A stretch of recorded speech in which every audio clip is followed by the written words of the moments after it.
Première étape de protection du peuple, c'était de virer Vashti. C'est la première étape. La deuxième,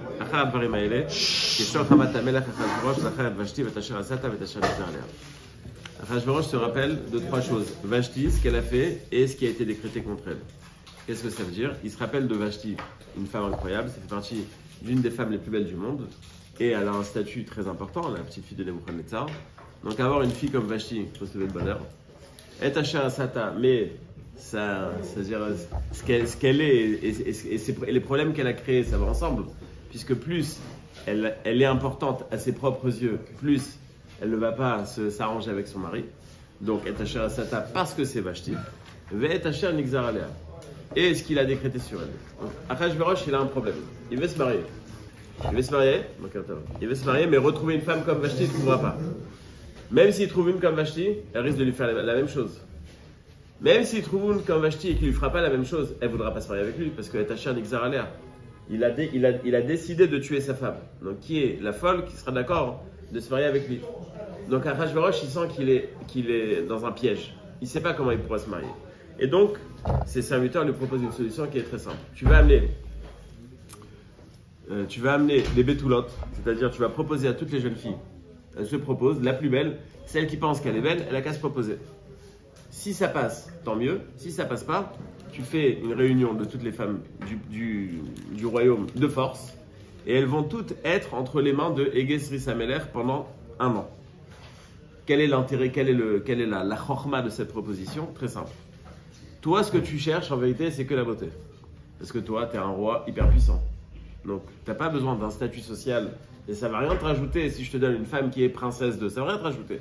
Au contraire, ça va à l'encontre de ton image. C'est ce que tu as essayé de véhiculer dans le Péricrichon. Donc, tu ne veux pas quelqu'un de trop important. Ce que tu veux, c'est une beauté. D'un autre côté, mais tu ne veux pas qu'elle se prenne pour Miss Monde. Mais justement, tu veux Miss Monde. Donc, comment est-ce que tu vas faire pour arranger les deux? Tu vas la prendre, pendant 1 an, tu vas la mettre chez tes serviteurs. Elle va être dépendante de tes serviteurs pendant 1 an. Et donc, elle va s'habituer que chaque chose qu'elle a besoin, elle demande à ton serviteur. Et au final, quand elle sera face à toi, elle sera toute gentille. Puisque pendant 1 an, on l'a reconditionné. On l'a rodé. Voilà, exactement, on l'a rodé. Donc, il lui donne une super proposition qu'il accepte et qu'il valide. Et qu'il ne peut valider que parce qu'il a pris tous les pouvoirs. C'était son rêve du premier Pérec. Et c'est ce qu'il a réussi à faire. Comment est-ce qu'il peut imposer que toutes les filles du pays viennent chez lui? Il a réussi à le faire que parce qu'il a sa folie des grandeurs de Achashverosh. C'est un problème avec le fait que Haman voulait marier sa propre fille. Oui, mais ça, il n'a pas réussi à le faire. Donc, il n'a pas réussi à le faire. Donc, il y a peut-être qu'elle n'était pas si belle que ça aussi. En tous les cas, il n'a pas réussi à le faire. Et surtout si c'est no good, alors sa fille ne veut pas être très, très jolie. En tous les cas, il n'a pas réussi à le faire. Donc, il y a un défilé de mode à Shushan. Et puis, il y a une parenthèse. Aucun rapport. Ishiudi Aya Beshushan Abira. On commence à nous parler de Mordechai juste à ce moment-là. C'est vrai qu'on va parler aussi de Esther, et donc c'est l'introduction, mais c'est mal placé. Et le Malbim m'explique en vérité que Mordechai et Esther, 2 tzadikim, et Esther qui va être prise par Achashverosh, c'est impensable. C'est comme si je dis Trump qui voulait se marier avec la femme de Raoul Vadia. C'est un problème. Et donc il y a un vrai problème. Donc eux, les deux, ont tout fait pour qu'elle ne se marie pas avec lui. Et les pas du tout là. Mais Achashverosh, il n'a pas demandé que des bétoulottes, il a demandé tout ce qu'il pouvait. Tout ce qui était sur le marché. Donc, Mordechai et Esther décident de ne pas mettre Esther en avant. Seulement, il y a un gros problème et un gros danger. Esther est très jolie. Mordechai est le seul responsable d'Esther. Mordechai fait partie, comme nous le raconte la Megillah, du premier exil. Le premier exil, c'est tous les nobles d'Israël qui ont été exilés. Donc, il fait partie des familles princières d'Israël. Et donc, si jamais on demande à Mordechai, mais comment ça se fait que tu as osé cacher Esther? On a demandé d'amener toutes les jolies filles. Il ne peut pas dire elle n'est pas belle, Esther était très belle. Il ne peut pas dire ouais, je veux bien, merci. Il ne peut pas dire j'étais pas au courant, t'es à Shushan, c'est le défilé de mode, c'est le défilé à Shushan. Tu ne peux pas dire je suis pas au courant. Tu ne peux pas dire non, mais nous on pensait que notre famille n'est pas suffisamment importante. Tu fais partie des familles les plus importantes. Donc en vérité, Mordechai et Esther prennent des risques incroyables. Mais il était marié avec elle. Et alors? Ce que j'ai dit, Achashverosh, il a pris. Exactement. Il prenait tout. Tout ce qui était sur le marché. Et donc, il habitait Shushan et nous disent, les Mefarshim, que ça fait partie aussi du calcul d'Hachem. C'est-à-dire que Achashverosh est venu s'installer à Shushan Parce que la solution, c'est Mordechai et Esther qui sont à Shushan. Alors pour ne pas faire déplacer Mordechai et Esther, on va installer la capitale, rappelez-vous, on va l'installer à Shushan. Donc tout ça, c'est un calcul d'Hachem. Et le risque que Mordechai et Esther prennent, il est énorme. Comme disait Coluche Zichrono Livracha, vous avez vu la gueule de la bavure? C'est exactement ça. C'est-à-dire quand c'est un immigré comme Mordechai qui prend des risques et qui transgresse la loi, surtout quand c'est Achashverosh, un roi un peu cinglé, ça se finit très mal. D'accord? Donc Mordechai et Esther prennent d'énormes risques. D'énormes risques. Et c'est ce que la Megillah veut mettre en avant. Donc, Vatilakach Esther, elle a été prise de force. Alors, ils auraient dû être punis, ils auraient dû être pénalisés, il y a un problème, vous n'avez pas fait ce qu'il fallait. Non, tout se passe très bien, ça se passe tellement bien que Esther, elle est mise en avant. Elle est mise en avant, elle est tout de suite, elle prend le Ege Sri Sameler et dit c'est elle qui va être reine. Donc il la met en avant. Donc elle a été prise de force. Vatilakach Esther, elle a été prise de force. Ah, c'est pas lui qui s'est présenté, il l'a pas présenté. Ah non, elle s'est pas présentée. C'est les soldats ou je sais pas qui, la police du moment, qui a pris Esther et qui est venu l'amener dans ce harem-là et la préparer pendant un an. Pourquoi pendant un an? Il fallait qu'elle passe toutes les saisons de l'année pour voir s'il y a des allergies, pour voir s'il y a des trucs, pour voir est-ce qu'elle est adaptée à être reine. C'était ça l'idée. Donc un an de soins cosmétiques et de voir est-ce qu'elle est en bonne santé ou pas. Exactement. Pardon? Comme les courtisanes du roi. Ouais, mais attends, tu vas voir tout de suite là. Achashverosh, c'est un show quoi. En tous les cas, elle est immédiatement prise. Il se rend compte que ça va être elle. Celui qui gère le harem, il dit ça va être elle. Il la protège. Et entre parenthèses, il est marqué dans la Gemara que pour renforcer son corps, il lui donnait kadlé de chaziré. Une des explications là-bas, Rachid dit en français, bacon. Il lui donnait du bacon et il y a marqué dans les poskim, est-ce qu'elle le mangeait ou pas? Est-ce qu'elle avait le droit de le manger? Est-ce qu'elle n'avait pas le droit de le manger? Mais en tous les cas, donc elle est prise de force. Et Mordechai dit, tu sais quoi? J'ai une solution pour toi. Tu fais la gueule. Tu fais la gueule. Comment tu t'appelles? Tu fais la gueule. Voilà, non, voilà, tu fais normal. Et, on te demande comment tu t'appelles, tu réponds pas. D'où tu viens, tu réponds pas. Et quoi? Qu'est-ce que tu vas gagner avec ça? Ils vont dire, attends, dis-moi.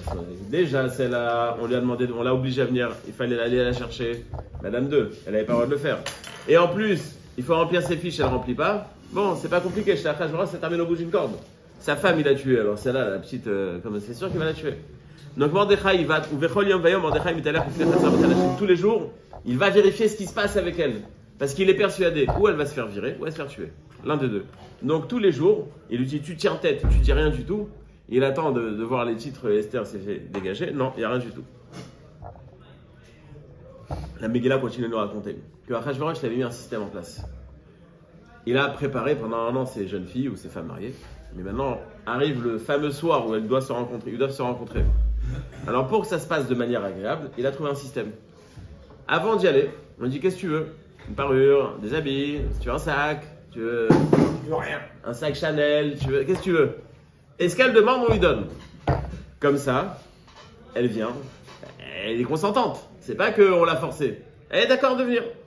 Donc chacune des femmes qui venaient, elle passait la nuit avec Achashverosh. Si Achashverosh se rappelle de son prénom, c'est bon signe.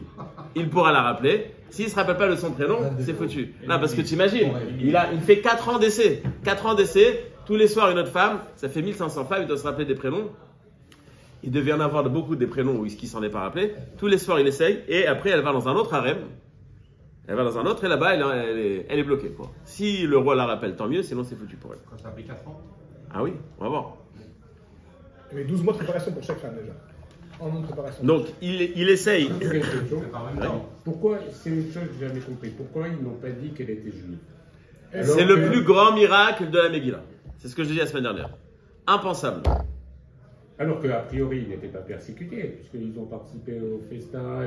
Pas persécutés, c'est un grand mot. La preuve, c'est qu'ils étaient sous un décret de tous mourir. Mais non, oui, ça veut dire qu'il y avait un pouvoir qui les écrasait. Oui, c'est Aman qui après, bon, et après. Ok. Mais ça veut dire pas persécuté, c'est pas comme on pense aujourd'hui un juif ministre. Bon, voilà, c'était juste après l'exil. On est juste après l'exil.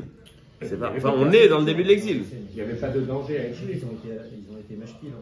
Mais moi, c'est pas la question, c'est pas pourquoi ils n'ont pas dit. C'est pourquoi est-ce que ça se savait pas. Comment est-ce que ça ne s'est pas su? Ouais, je sais. C'est ça, mais moi je pense Ben que ouais. c'est ça qui est miraculeux. La question qui se pose, c'est surtout que. Ça aurait changé quelque chose On voit que Mordechai, il a été Au promu. cours de l'histoire. Donc, Non, mais Mordechai, qu'est-ce qu'il aurait fait? Mordechai a été promu parce que c'était de sa famille, entre guillemets. Et donc, ça, le Pas fait- parce que c'était de sa famille, Bon. parce qu'il était son percepteur. D'accord, et donc. Ah, c'est pas la même Oui, chose. bon, en tout cas, il y a un lien entre les deux. Et donc, lui, il se prosterne pas Précepteur. parce qu'il est juif. Percepteur, Et c'est un ils font point. pas non le lien avec, ils font pas le lien avec Esther. C'est ça qui est dingue. C'est incroyable. C'est ça. Nachon. Nachon. Nachon. C'est quoi l'autre truc? Bah, le fait que Mordechai, on dit 2 fois qu'il était dans les marches. Pas dans les marches, il était dans la cour. Ouais. Et comment il arrive dans la cour celui-là? Ouais. Il arrive dans la cour parce que il a été, quand elle a été nommée reine, bah, lui qui est de sa famille, entre guillemets, et ben, Il a été récompensé. Il a été aussi donc monté. Donc il y a un lien entre les deux. Et pourtant lui, il ne se prosternait pas devant Aman.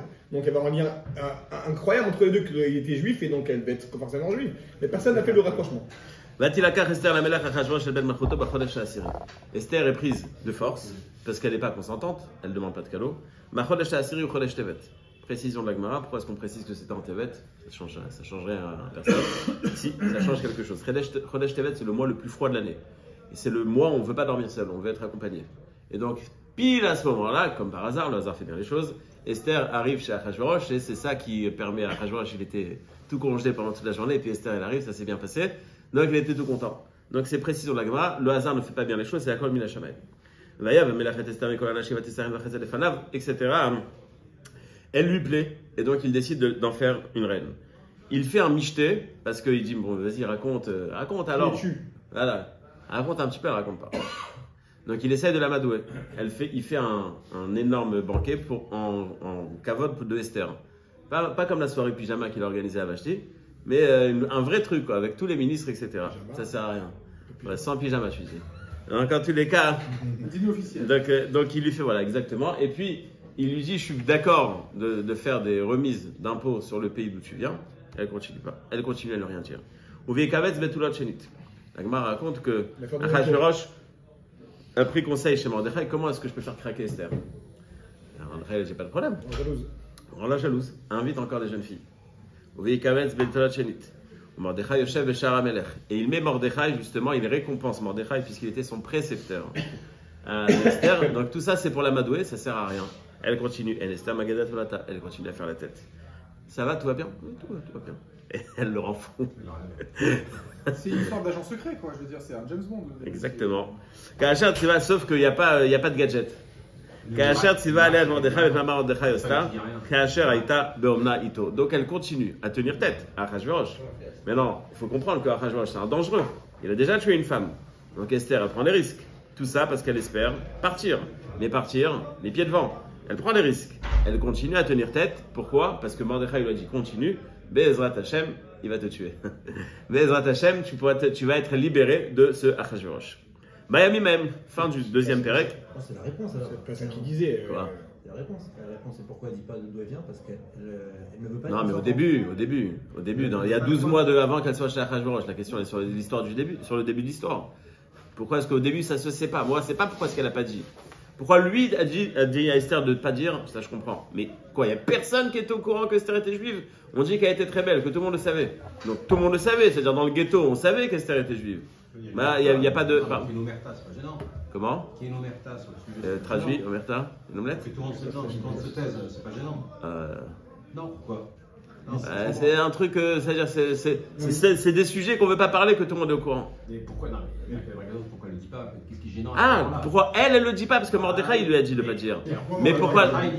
Parce qu'il espère que quand elle va tenir tête à Achashverosh, il va se séparer. C'est la femme de Mordechai, n'oublions pas. Donc, il est en train de violer sa femme. Oui, mais C'est la seule solution qu'il a, c'est de faire une grève à l'italienne. pourquoi il lui dit pas dès le Non, on a départ déjà eu l'exemple. que c'est que les Moi, juifs. c'est pas ta réponse. C'est la c'est marocaine. toujours, La réponse, elle est dure à accepter parce qu'en fait, Mordechai, c'est Mordechai. Et on voit que tout est caché et que Mordechai savait très bien que le fait qu'Esther rentre dans le royaume, il y avait quelque chose à faire. Pour l'instant, il ne sait rien du tout, il n'y avait pas besoin.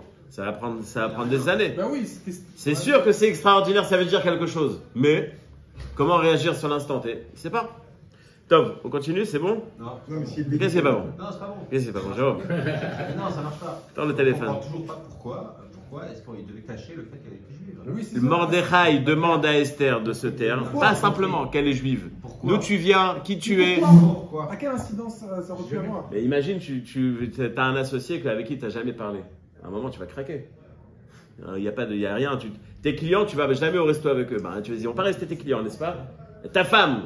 Je dis, c'est qui tes parents? C'est qui les parents? Non, mais c'est plus simple de lui dire. La famille. C'est quoi le problème? c'est pas ça. C'est ça ma question. La femme de dire, c'est de mettre un fossé entre lui et elle. Non, mais Non, mais d'accord, c'est plus ils ont simple de raison. dire. Elle est On a juive fait comme ça ça. avant. Ah, je peux pas la prendre. Ah non, pas du tout, ça ne dérange pas. Rajverosh, lui, il n'est pas juif, il s'en Pareil. fout. quand Oui, mais alors qu'est-ce que ça aurait changé dans sa relation avec Esther si elle était juive? S'il savait qu'elle Mais était c'est pas le nian qu'elle est juive. Il connaît rien de sa vie. Rien. Non, mais dans Donc ça met un fossé entre lui et elle. Au début, on dit qu'elle n'a pas de paix avec ta mère. Ne dis pas que tu es Donc en juif. gros, c'est quelqu'un Non. qui vient. Si. Non, il lui dit pas, ne dis pas d'où tu viens. C'est la délivrance. D'où tu viens, ça veut dire ton contexte fait tout. C'est pas le nian de juif. C'est le nian que, allez, crée une distance entre toi et Achashverosh. Ok, donc il dit ça pour que je crée la distance. On a toujours vérifié au fait qu'elle n'est pas dit.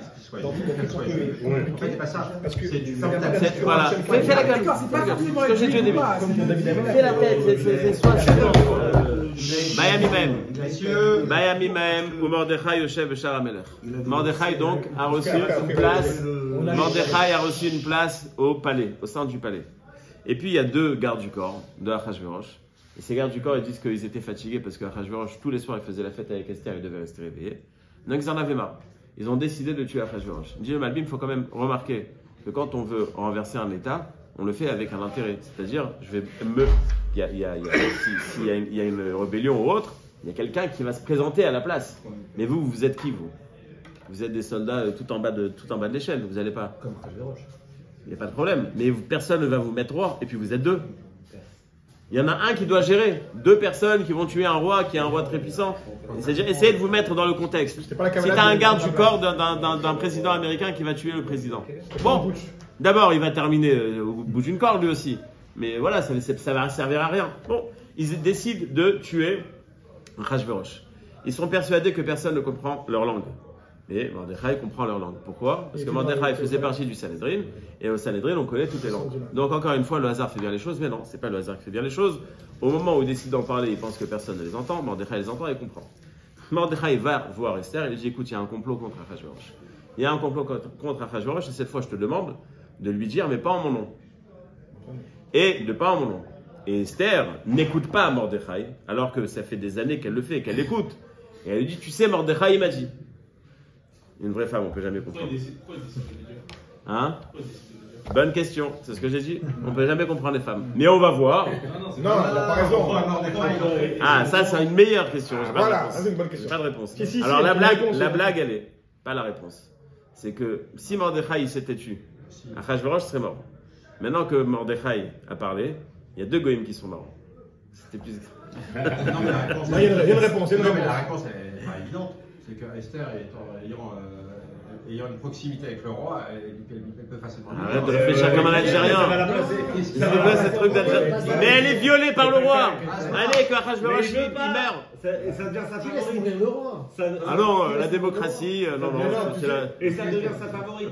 De quoi? Ça devient sa favorite. Mais non. Mais ils veulent pas que ça Ça devienne fait des sa années qu'il lui Il y a un dit, comment- elle répond pas, ne répond Il y a pas. un midrash. Fais tout pour qu'il te dégage. Peut-être profite de l'occasion qu'il dégage. C'est une très bonne question. J'ai pas de réponse. Il y a un La midrash question, qui dit. il y a deux questions. Il y a- La question de savoir pourquoi Mordechai le dit à Esther.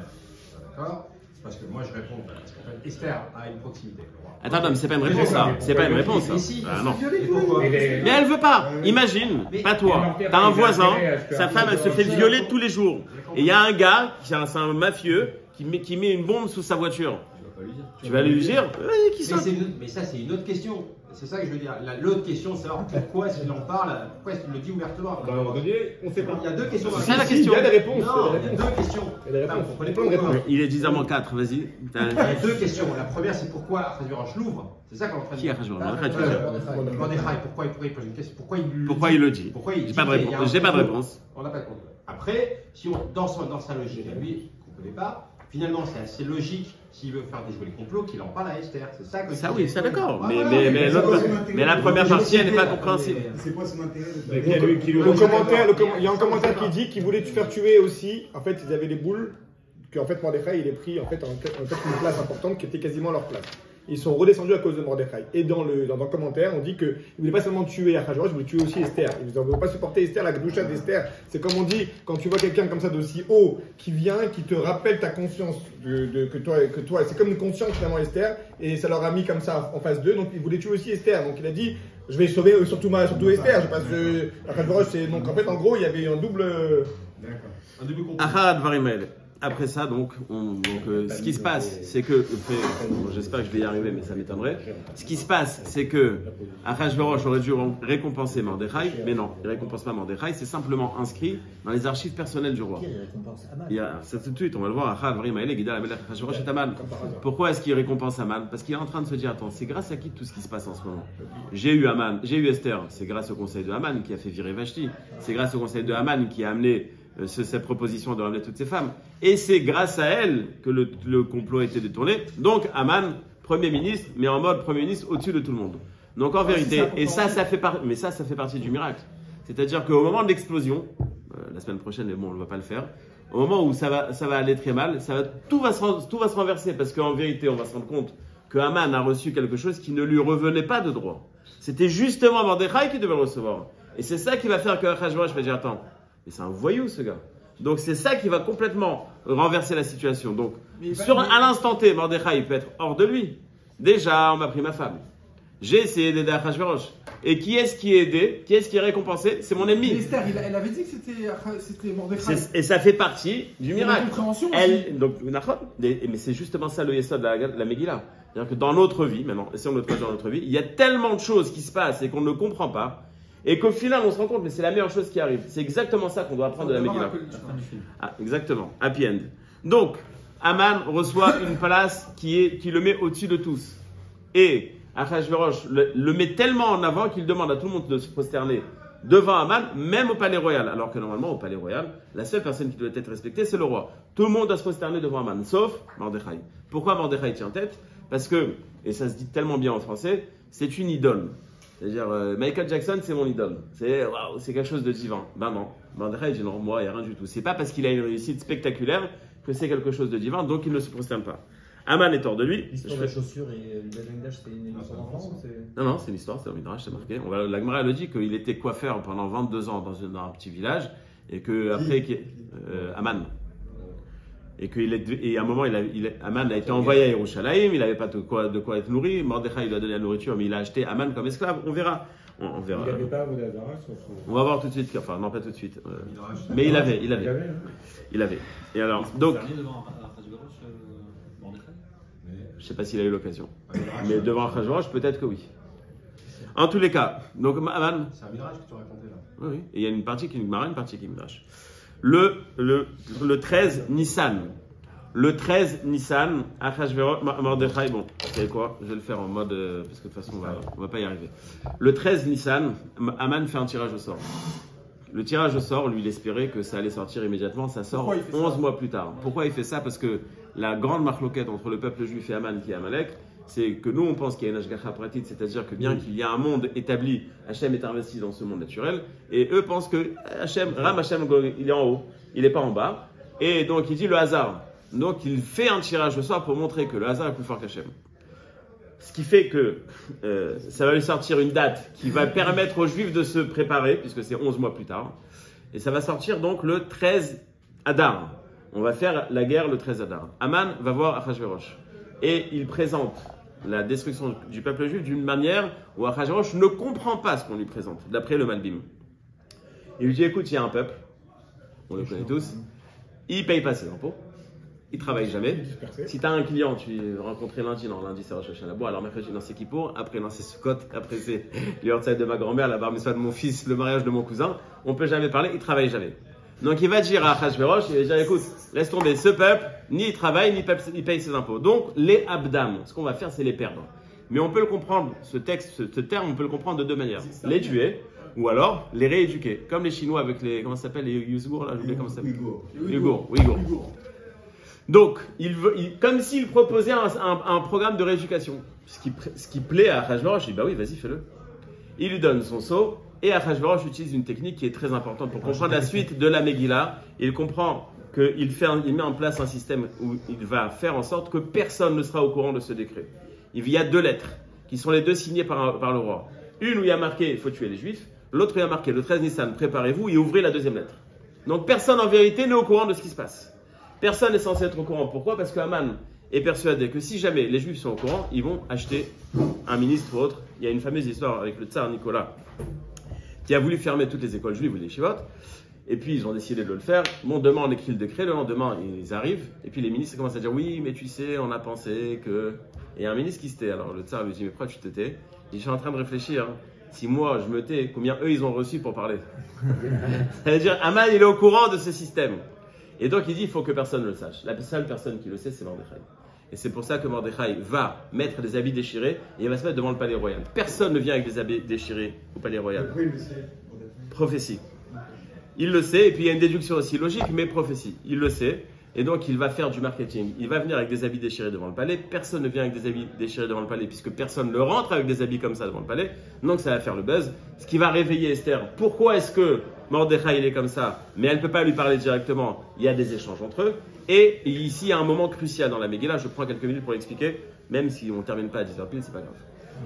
Mordechai dit à Esther, il faut que tu Il a ailles. déchiré ses habits pour communiquer à son sujet, pas pour parce qu'il était en deuil. C'est un moment de prière, C'est un mais, moment de tsar. mais de venir devant le palais, ça fait partie du buzz. Oui, mais c'est un moment de tsar. C'est un moment de tsar, de prier à la choule. Oui. Après, il va devant le palais. Oui. Le lien du palais, c'est du marketing. Il explique à Esther la situation et il prouve à Esther. Il dit, ouais, sache que c'est ce qui va se passer. Donc, il faut que tu ailles voir le roi. Maintenant, dans l'échange de Esther à Mordechai, on a l'impression que Esther a dit, non, tu sais, ça fait longtemps qu'il ne m'a pas appelé, tout celui qui va venir. Comme si elle essayait de lui dire, non, laisse tomber, c'est pas pour moi. Et Mordechai, il la défonce. Et il dit, attention à toi, si tu vas pas, t'es foutu. Donc, la tzadékette du début, là, celle qui faisait tout pour que Achashverosh, elle a disparu. Le Malbim dit, non, pas du tout, t'as pas compris. Esther, son intérêt, c'est de dire, moi, si je suis là, c'est que je peux sauver le peuple juif. Ok? Maintenant, je comprends à quoi je sers. Mais elle n'a pas dit ça au moment où Mordechai lui a dit va dénoncer le complot. Elle n'a pas dit oh, je ne peux pas aller voir le roi. Non, là c'est dans l'intérêt du roi. Là, D'accord. Non, là c'est normal. Là c'est dans l'intérêt du roi. Le C'est roi d'aller voir le roi, c'est pas ce que tu vas dire. Mais à ce moment, elle dit je ne peux pas aller on n'est voir pas le roi. on n'est pas dans la même période. Achashverosh ici, ça faisait un mois qu'il était Bédicon. Il voulait voir personne. Bédicon. Et la dépression. Et en plus, dans la période d'avant, c'était dans l'intérêt du roi. Là, c'est dans un autre intérêt. En tous les cas, il lui dit comme ça, regarde, viens, on attend un petit peu. Parce que ça fait déjà un mois qu'il m'a pas demandé de venir. Donc, incessamment sous peu, il va m'appeler. Donc, viens, sois patient. J'irai après. Et à ce moment-là, ça sera beaucoup plus effectif. Puisque si je vais dans un moment où il n'est pas content, bon, il va rien dire. Après, je lui demande un truc incroyable, il va jamais m'écouter. Donc, viens, on attend un petit peu. Mordechai lui dit, non, t'as pas compris. C'est pas que toi, tu as un but et que puisque tu es là-bas, tu vas nous sauver. Le but, c'est sauver le peuple juif. Maintenant, ta situation, elle est extraordinaire. Qu'est-ce que tu fous là-bas? Aujourd'hui, on a la réponse. C'est que tu es là-bas pour sauver le peuple juif. Donc, c'est maintenant ou jamais. Nous, de toutes les façons, on sera sauvés. Nous, t'en fais pas pour nous, on sera sauvés. Toi, qu'est-ce que tu es en train de me dire? Pourquoi est-ce que je prends le risque de perdre le sauvetage du peuple juif en allant maintenant? Viens, on attend un petit peu. Et non. C'est pour maintenant que tu dois y aller. C'est pour ça que tu dois aller immédiatement. Parce que Hachem t'a donné la possibilité de sauver le peuple juif. Ne t'en fais pas. Si toi tu réussis pas, on sera de toutes les façons sauvés. Dis Esther qu'Asher Avati Avati. Bah si c'est comme ça alors. Si c'est comme ça alors, il n'y a pas de problème. Moi, je vais mourir. Vous êtes sauvés? Eh ben j'y vais. Je suis prêt à prendre le risque. Oui. Pourquoi il dit on sera sauvé dans tous les cas d'où il savait ça? C'est par prophétie aussi? Non, parce que le peuple juif ne sera jamais détruit. C'est établi, c'est comme ça. Le nom d'Hachem, il est sur le nom du peuple juif. Le peuple juif ne sera demander à Esther d'aller. On va faire la Yeshtadlut. Et que si on voit qu'elle est dans une situation extraordinaire, il faut bien comprendre que c'est fait pour ça. Elle est là-bas pour ça et pas pour autre chose. Donc elle demande, on est le 13 Nissan, c'est-à-dire le jour où Aman a décidé et a décrété de tuer tout le peuple juif. Esther lui dit, ok, j'y vais. Vous allez jeûner 14, 15 et 16. Ils vont jeûner 14, 15 et 16 Nissan. 15 Nissan, c'est quel jour? Pessah. Ils jeûnent. Il n'y a pas de soupe aux fèves. Catastrophe. À la demande d'Esther. À la demande d'Esther. Et donc, ils transgressent Pessah. Ok? Kacher avati avati. À la demande d'Esther, les rabbinim peuvent décider. Je te connais, David. Bekitsour. Donc, le 14, le 15 et le 16, elle jeûne. Et là, elle va voir Achashverosh. Qu'est-ce que tu veux? Alors, je ne rentre pas dans les détails, mais là-bas aussi, le Malbim donne des détails. Elle a fait ça d'une manière où elle est venue jusqu'au palais, enfin jusqu'à la chambre du roi, où personne n'a le droit de rentrer, et elle reste à l'entrée. Ce que Achashverosh trouve charmant. Parce que c'est vrai qu'il avait décrété, non, il avait interdit à tout le monde de rentrer, mais il lui dit, mais attends, mais toi, t'es sûr que tu pouvais rentrer quand tu veux, puisque jusqu'à maintenant, Esther, elle se fait violer. Elle est jamais venue vers lui. C'est la première fois qu'elle va vers lui. Donc lui, il est heureux, quoi. Qu'est-ce que tu veux? Et je vais t'inviter. Pourquoi est-ce qu'elle fait ça? Pour le faire mijoter. Elle va pas lui dire directement. Elle commence à le titiller. Le 16 Nissan, elles font un repas à 3. Achashverosh, Haman et Esther. Qu'est-ce que tu veux? Demain, je te dirai. Achashverosh, il sort de là-bas, c'est l'homme le plus heureux du monde. Esther, elle a peur de demander quoi que ce soit à Achashverosh, t'as besoin que je sois là. Il se sent au top. Mais dès qu'il voit Mordechai, Kacher Lozar Mimeno, c'est marqué, il a même pas, comme quand il y a un rave qui vient, on se lève pas. C'est que comme ça. Même ça, Mordechai ne faisait pas. Kacher Lozar, comme ça après il me dit, c'est quoi Kacher Lozar? Il dit comme les gens quand ils se lèvent pas quand il y a un rave. Et pareil, rien à cirer. Et donc ça l'excite complet. Qu'est-ce qu'il fait? Il va voir sa femme et les gens qu'il aime. Comme ça que c'est marqué dans la Megillah. C'est-à-dire il y a sa femme, il y a ceux qu'il aime. Bon, sa femme ne l'aime pas alors. Il demande un conseil. C'est quoi le conseil? Mordechai, il me rend fou. Qu'est-ce que je fais? Bah, vas-y, tue-le. Oui. Puisque Mordechai ne se prosterne jamais devant lui. Qu'est-ce que je fais? Mais bah, tue-le. On lui donne un conseil, fais une potence. Oui, il n'y a rien de grandiose dans ton conseil. Il n'y a rien de grandiose. Réponse, de le tuer en tant que personne privée. Bon, je comprends. Tu es un grand ministre, quoi. Il y a un gars qui t'énerve, alors tu le fais tuer. Mais fais de lui un exemple. Fais une potence de 25 mètres de hauteur, c'est ça la hauteur.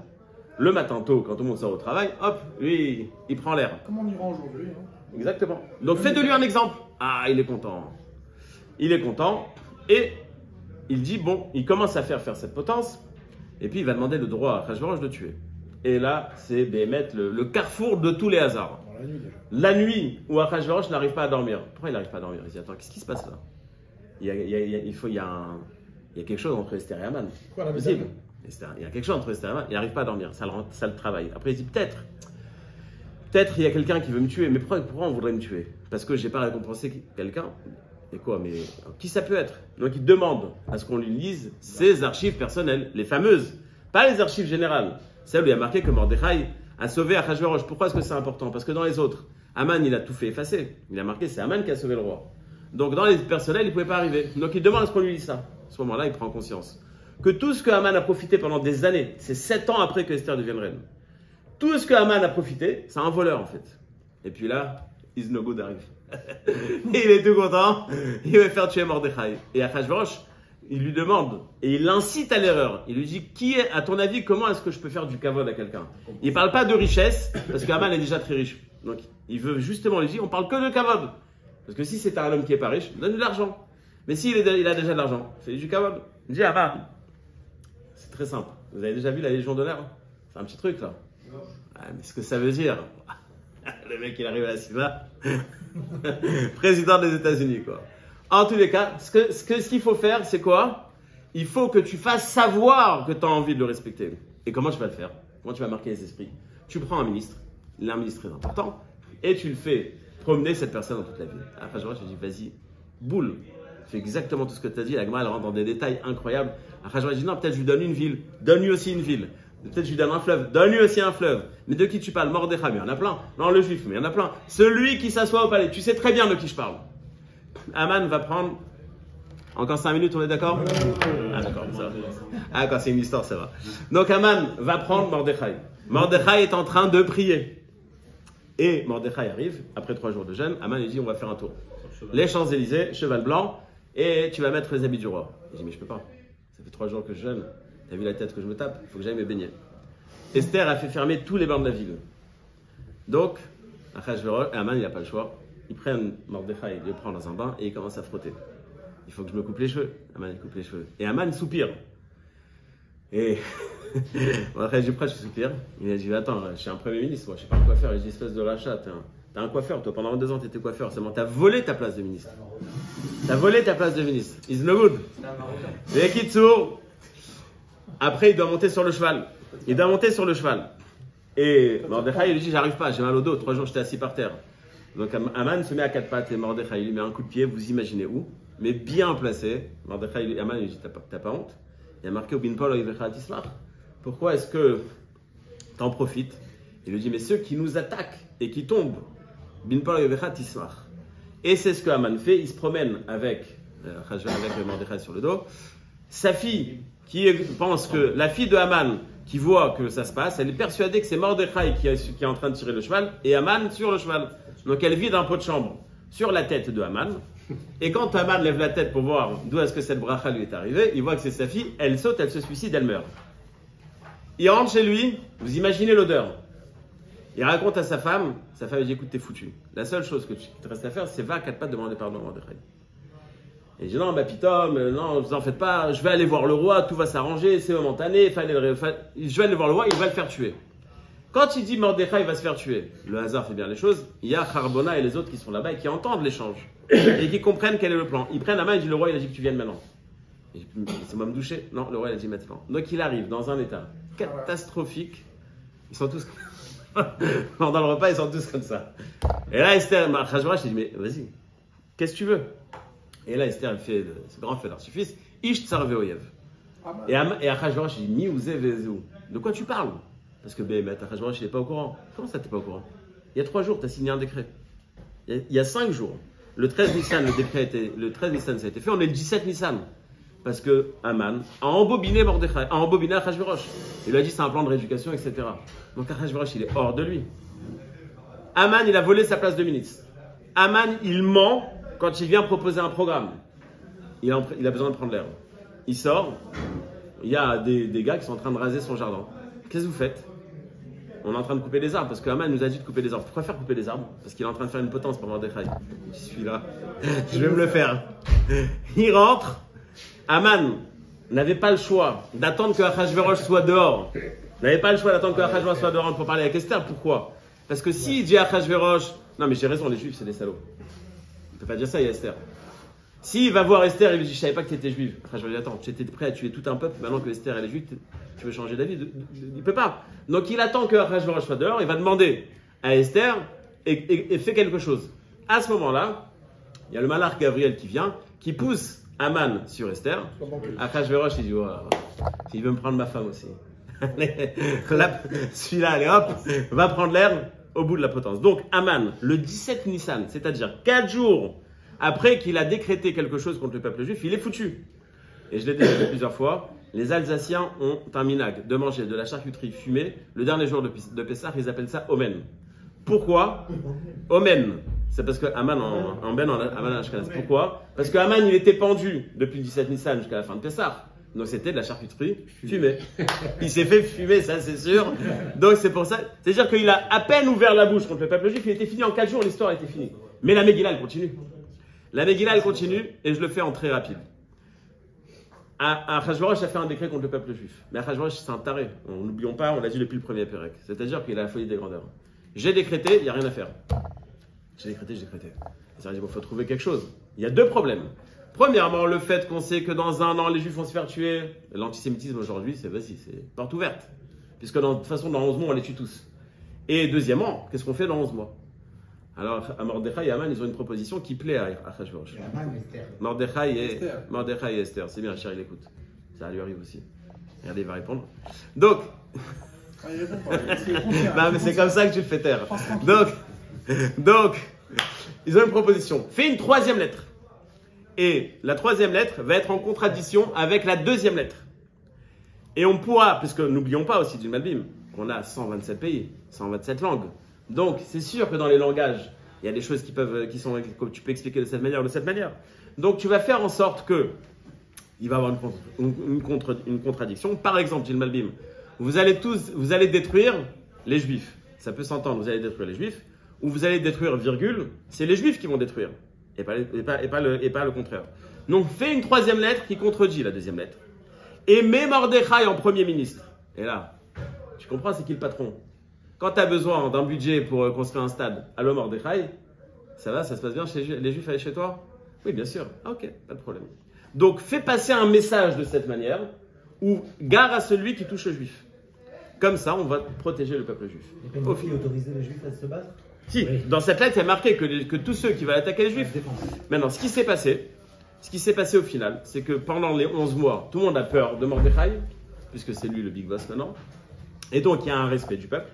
Mais il y a 2 comment dire, dans le royaume, il y a deux situations différentes. Il y a les campagnes, les endroits qui sont pas trop peuplés, et puis il y a les villes. Dans les villes, il y a une gestion, il y a une police, il y a un maire, etc. Donc il y a un contact avec le pouvoir central, avec Achashverosh. Et donc avec Mordechai. Voilà, exactement. Le préfet, la région, la sous-région, etc. Allez, à l'écart, vous en mettez plein les poches. En tous les cas. Donc il y a une gestion. Et donc ces gens-là, ils comprennent que s'il n'y a pas de protection pour les juifs, ils sont foutus. Donc arrive le 13 Nissan, il n'y a rien qui se passe. Il y a l'armée devant les Sina. Il n'y a rien qui se passe. Donc eux, ils disent, c'est quoi cette histoire qu'on a entendue à Shushan, à des milliers de kilomètres, que les juifs qui allaient avoir une guerre, il n'y a rien du tout qui se passe. Par contre, dans les campagnes, il y a la guerre. Parce qu'il y a les paysans, quoi, les Ukrainiens, qui se réveillent et qui sont là, ils disent, ouais, on peut tuer les juifs, on va profiter. Eux aussi peuvent nous tuer. Allez, la guerre, on s'en fout, c'est un kiff. 75 000 personnes tuées. La guerre, c'est vraiment la guerre. Donc eux vont vivre ça comme un miracle, parce qu'il n'y a pas un seul juif qui meurt. Donc ils vont vivre ça comme un miracle. Mais ceux qui sont dans des villes ne vivent pas le miracle. Quelle est la différence entre les deux endroits? Le symbole de la différence entre les deux endroits, la muraille. La muraille, c'est qu'on s'est rassemblés, c'est la ville. Quand il n'y a pas de muraille, c'est la campagne, c'est éparpillé. Et c'est pour ça qu'on a deux villes différentes, les villes entourées de murailles et les villes qui ne sont pas entourées de murailles. Parce que le miracle n'a pas été vécu la première année par ceux qui avaient une muraille. C'est seulement la seconde année qu'on leur dit qu'il faut fêter. Mais alors pour marquer le coup, on va vous mettre ça dans un autre jour. Donc au final, et j'ai sauté plein de détails, mais il faut que vous compreniez le fil conducteur. Tous ces détails qu'on a dit maintenant, ils sont marqués dans la Megillah. Mais ils sont marqués en vraiment, c'est-à-dire c'est quelque chose qui n'est pas clair. La fin de la Megillah termine par une phrase. Cette histoire, elle est marquée dans Malché, Madada et Paras. Rabbi Yaakov Tadano, il me disait comme ça à chaque fois. Celui qui veut écouter l'histoire, c'est la ça, c'est sur Yortzeit, celui qui veut écouter une histoire, il peut aller regarder les histoires. Velir is no good, Velir is no good. Et la Megillah, c'est pas ça. La Megillah, c'est de comprendre que chaque détail, il était minuté. C'est-à-dire que Haman, il serait arrivé 10 minutes plus tôt, 10 minutes plus tard, ça se serait passé peut-être différent. Si on avait su qu'elle était juive, eh ben, il l'aurait pas fait de cette manière. C'est-à-dire que tout était calculé pour que ça arrive de cette manière. Et c'est dans les termes de la Megillah que Esther et Mordechai nous ont fait comprendre. Remarque, Hachem est omniprésent. Dans sa gestion du peuple, dans tous les détails, tout a été calculé pour que, à l'instant T, on ne peut pas dire le hasard fait bien les choses. À l'instant T, ça arrive, mais ça a l'air naturel. Ah, bidiouk à ce moment-là, bidiouk quand il fallait, etc. Donc le yesod de la Megillah, c'est ce que j'ai dit la semaine dernière, ce que j'ai dit la semaine d'avant. C'est que Hachem, il est, même quand on ne le voit pas, il est là. Et c'est pour ça qu'il y a une simcha spéciale à Purim. Et c'est pour ça que certains se déguisent. Et c'est pour ça qu'on a l'obligation de se saouler. Parce que par exemple, c'est quoi être saoul? C'est laisse ton cerveau de côté et ton naturel. C'est-à-dire, il y a une face extérieure et une face intérieure. C'est notre vie d'aujourd'hui, c'est notre vie actuelle. Hachem, on ne le voit pas, mais il est là. Celui qui ne le voit pas, il a un problème. Non, mais je veux dire, on ne le voit pas. Non, mais il est caché. Non, mais tous les miracles. D'accord, tu vois ce que je veux dire? J'ai raté l'histoire la semaine dernière, mais David se fera un plaisir de te Non, la mais à moins raconter. d'un